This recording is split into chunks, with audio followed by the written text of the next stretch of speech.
नमस्कार आदाब दोस्तों। तो चलिए आज है 5 मार्च और हम आपके लिए लेकर के आए हैं देश की बड़ी खबरें। सबसे पहली बड़ी खबर में हम आपको बताएंगे मोदी सरकार और मोदी राज में देश को एक और बड़ा झटका लगा है। फ्रीडम हाउस ने आजादी के सूचकांक से भारत को निचले स्तर पर डाल दिया है और यहां पर यह सर्वे चौंका देने वाला है। हम आपको इसके आंकड़े बताएंगे। साथ ही साथ दूसरी जो बड़ी खबर है वो है ईवीएम मशीन को लेकर के। आप सभी जानते होंगे लगातार विपक्षी पार्टियों के नेता सवाल उठाते रहे हैं, लेकिन अब इस मामले पर अखिलेश यादव ने ईवीएम बंद करने को लेकर के बड़ी कार्रवाई का ऐलान कर दिया है। वहीं तीसरी बड़ी खबर में हम आपको बताएंगे पश्चिम बंगाल में होने वाले विधानसभा चुनाव से पहले बीजेपी को एक बड़ा झटका लगा है। वहीं अगली बड़ी खबर में बताएंगे देश में बेरोजगारी का एक सर्वे सामने आया है और इस सर्वे के जो आंकड़े आए हैं वो चौंका देने वाले हैं। हम आपको आंकड़े बताएंगे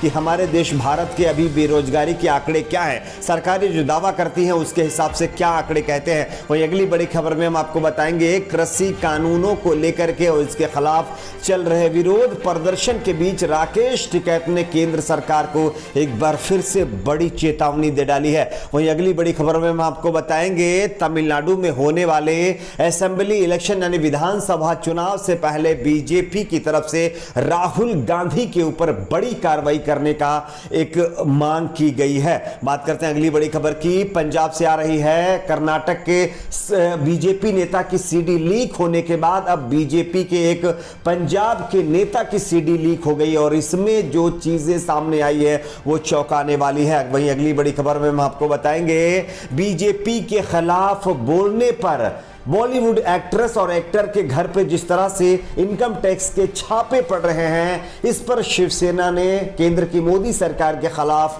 बड़ा बयान दे डाला है। तो एक एक करके तमाम बड़ी खबरें आपके सामने रखेंगे। उससे पहले एक छोटी सी रिक्वेस्ट करेंगे दोस्तों, आप इस वीडियो को लाइक करके चैनल को सब्सक्राइब जरूर कर लीजिए। चलिए बात करते हैं पहली बड़ी खबर की। जैसा कि आप सभी जानते होंगे हमारे देश में कुछ दिनों से ये लगातार आवाज उठती रही है कि लोग आज जिस तरह से फ्रीडम ऑफ स्पीच की बात करते हैं और जिस तरह से सरकार ये बात करती है कि हमारे देश में लोगों को फ्रीडम ऑफ स्पीच है, लोग आजाद होकर के अपनी आवाज उठा सकते हैं, लेकिन इसका एक सर्वे जो सामने आया है वो चौंका देने वाला है। फ्रीडम हाउस ने आजादी के सूचकांक यानी कि श्रेणी में भारत को आजाद से गिरा करके आंशिक रूप से आजाद स्तर पर ला दिया है। संस्था का कहना है कि भारत में आम आदमी के अधिकारों का हनन हो रहा है और मूलभूत स्वतंत्रताओं को छीना जा रहा है। फ्रीडम हाउस एक अमेरिकी शोध संस्थान है जो हर साल freedom in the world report निकालता है। इस रिपोर्ट में दुनिया के अलग अलग देशों में राजनीतिक आजादी और नागरिक अधिकारों के स्तर की समीक्षा की जाती है। ताजा रिपोर्ट में संस्था ने भारत में अधिकारों और आजादी में आई कमी को लेकर के गंभीर चिंता व्यक्त की है। इसलिए संस्था ने विशेष रूप से प्रधानमंत्री नरेंद्र मोदी और उनकी सरकार की आलोचना कर दी है।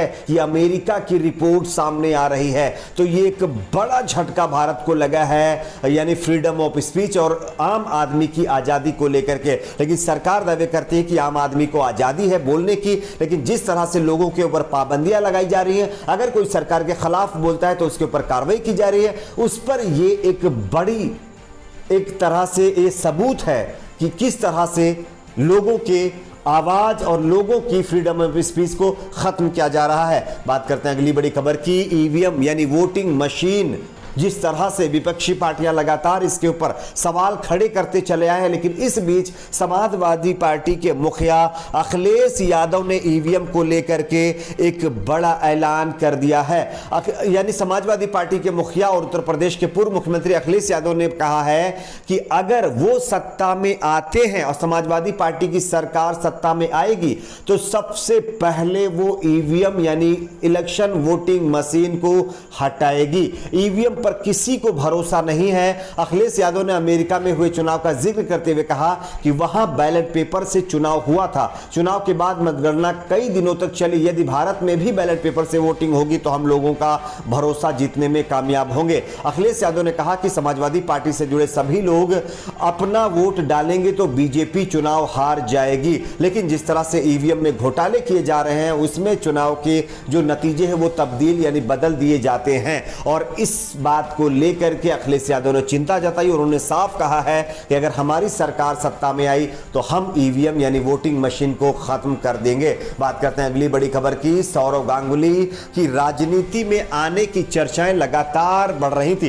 लेकिन इस बीच जिस तरह से बताया जा रहा था कि वो बीजेपी को ज्वाइन कर सकते हैं, इस मामले पर पश्चिम बंगाल में होने वाले विधानसभा चुनाव से पहले बीजेपी को बड़ा झटका लगा है। पूर्व भारतीय कप्तान और बीसीसीआई अध्यक्ष सौरव गांगुली ने दलगत राजनीति की घमासान पिच पर नई पारी शुरू करने से इनकार कर दिया है। 7 मार्च को कोलकाता में होने वाली प्रधानमंत्री नरेंद्र मोदी की रैली में हिस्सा लेने की अटकलों के बीच गांगुली ने भाजपा आलाकमान को सूचित किया है कि उनकी वर्तमान स्वास्थ्य स्थिति इसकी इजाजत नहीं देगी। गांगुली के करीबी सूत्रों ने कहा है कि हालांकि वह ठीक हो चुके हैं, लेकिन व्यापक प्रचार के लिए वे किसी भी हालत में नहीं है। उनका परिवार पूरी तरह से जोखिम लेने के खिलाफ है, जिसके चलते वो बीजेपी में शामिल नहीं होंगे। यह बड़ा झटका बीजेपी को पश्चिम बंगाल चुनाव से पहले लगा है। बात करते हैं अगली बड़ी खबर की। वैसे तो हमारे देश में जब सरकारें आती हैं तो रोजगार देने के बड़े बड़े दावे करती है, लेकिन जिस तरह से अब रोजगार का जो सर्वे सामने आया है वो चौंका देने वाला है। आप इस खबर को देखिए। बताया जा रहा है कि दुनिया के 7 अजूबे में से एक ताजमहल में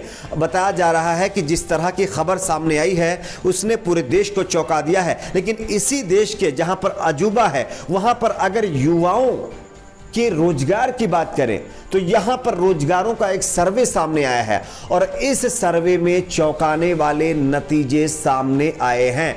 बताया जा रहा है कि एक सर्वे किया गया है और सर्वे में बेरोजगारी को लेकर के सवाल सरकार पर खड़े होने लगे हैं। हालांकि विपक्ष समय समय पर बेरोजगारी का मुद्दा बनाता रहा है, लेकिन हम आपको बताते हैं कि इस बार बेरोजगारी आंकड़ा क्या रहा है। Centre for monitoring Indian economy CMIEE के डेटा के मुताबिक इस साल फरवरी महीने में बेरोजगारी दर अपने उच्चतम स्तर पर पहुंच गई है। फरवरी में देश में बेरोजगारी की दर 6.9% रही है, यानी 100 में से सिर्फ 6.9 लोग बेरोजगार हैं, यानी कि लगभग जो है मैक्सिमम लोग इसमें बेरोजगार हैं। अगर पिछले साल 2020 के आंकड़ों की बेरोजगारी देखें तो ये लगभग 23.52% दर्ज की गई थी। हालांकि ध्यान देने वाली बात तो यह है कि तब देश में लॉकडाउन लागू था। पिछले 12 महीनों में कैसी रही बेरोजगारी, इसका आंकड़ा आप देख सकते हैं। तो ये हम आपको चार्ट भी दिखा रहे हैं, आप चार्ट देख सकते हैं। तो ये नया डाटा आया है जो देश के लिए एक बड़ा झटका है। बात करते हैं अगली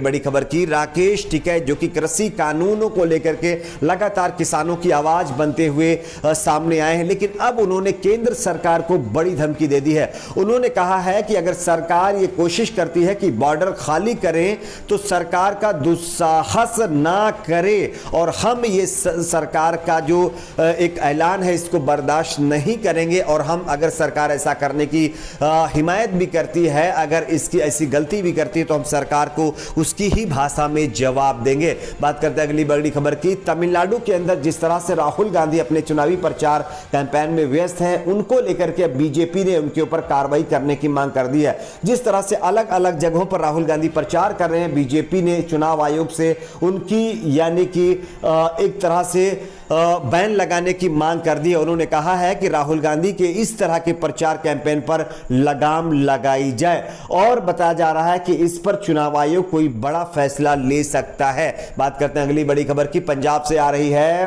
कर्नाटक के एक बीजेपी MLA और वहां के जो मंत्री हैं उनका वीडियो लीक होने के बाद अब पंजाब के भी एक बीजेपी नेता का वीडियो लीक हो गया है, जिसमें वो आपत्तिजनक हालात में देखे जा सकते हैं। पार्टी में इसको लेकर के हंगामा मच गया है। वैसे देश के प्रधानमंत्री कहते हैं बेटी बचाओ बेटी पढ़ाओ, लेकिन जिस तरह से बीजेपी नेताओं के मामले सामने आ रहे हैं उससे लगता नहीं है कि बेटी बचाओ बेटी पढ़ाओ का कोई असर होता हुआ दिखाई दे रहा है। बात करते हैं अगली बड़ी खबर की। सरकार के खिलाफ बोलने पर लगातार किस तरह से लोगों के ऊपर कार्रवाई हो रही है, इसको लेकर के लगातार सवाल उठते चले आए हैं। लेकिन हाल ही में जिस तरह से मुंबई में 2 एक्ट्रेस के घर पर छापा पड़ा है, उसको लेकर के अब शिवसेना हावी हो गई है। शिवसेना ने साफ कहा है कि यह बीजेपी के खिलाफ बोलने का नतीजा है। आपकी अपनी क्या राय है नीचे कमेंट बॉक्स में बताइए। वीडियो को लाइक शेयर, चैनल को सब्सक्राइब जरूर करें।